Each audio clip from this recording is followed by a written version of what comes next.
Hello అండి. తట్ట ఇడ్లీ పెట్టేశాను.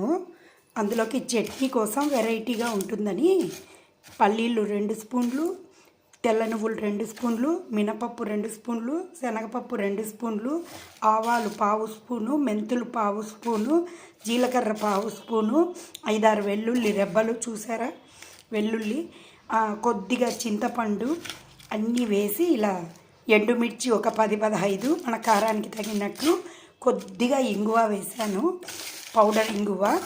ఇవన్నీ వేసి బాగా చక్కగా వేపుకున్నాను అన్నమాట. క్రిస్పీగా చూడండి సౌండ్. కొద్దిగా పచ్చి కరివేపాకు వేస్తాను. వేపకుండా అలా వేస్తేనే టేస్ట్ వస్తుంది. కొంచెం సాల్ట్ కలిపి గ్రైండ్ చేసేసుకొని పోపు వేసుకుందాం. తర్వాత చూపిస్తాను ప్రాసెస్. ఇలా మిక్సీ జార్లో వేసుకొని తగినంత సాల్ట్ వేసుకుందాం. వేసేసుకొని గ్రైండ్ చేసుకుందాం.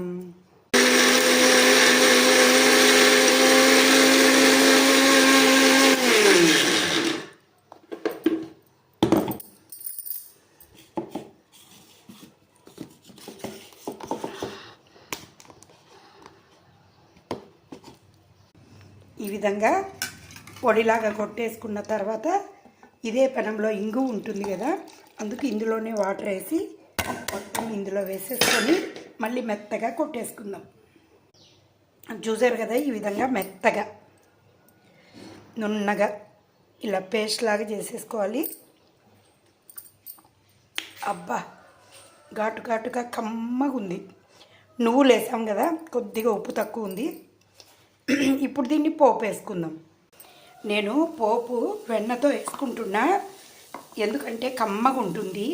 ఇడ్లీ ప్లేట్లకు కూడా వెన్నతోనే పూసాను, ఆయిల్తో కాకుండా ఇలా వెన్నతో వేసి పోపు పెట్టుకొని ఇడ్లీలోకి చట్నీ తింటే కమ్మగా ఉంటుంది కదా, అందుకే నేను వెన్ననే వాడుతున్నా. మెల్ట్ అయిపోయింది వెన్న వేడికి, ఫ్రిడ్జ్లో పెట్టడం మర్చిపోయా.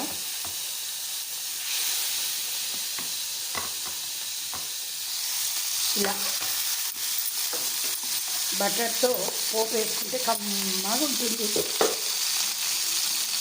వెన్న మొత్తం మెల్ట్ అయిపోయింది. ఇప్పుడు ఇందులోకి కొద్దిగా ఆవాలు, కొద్దిగా జీలకర్ర, కొద్దిగా మెంతి గింజలు, కొద్దిగా మినపప్పు, ఒక 2-3 తుంచిన ఎండుమిర్చి, తర్వాత 4-5 చితగొట్టిన తెల్లగడ్డ, ఇప్పుడే చెట్టుకు కోసుకొని వచ్చిన ఫ్రెష్గా కరివేపాకు. చూడండి ఎంత బాగుందో. ఇది కూడా పోపులో వేద్దాం.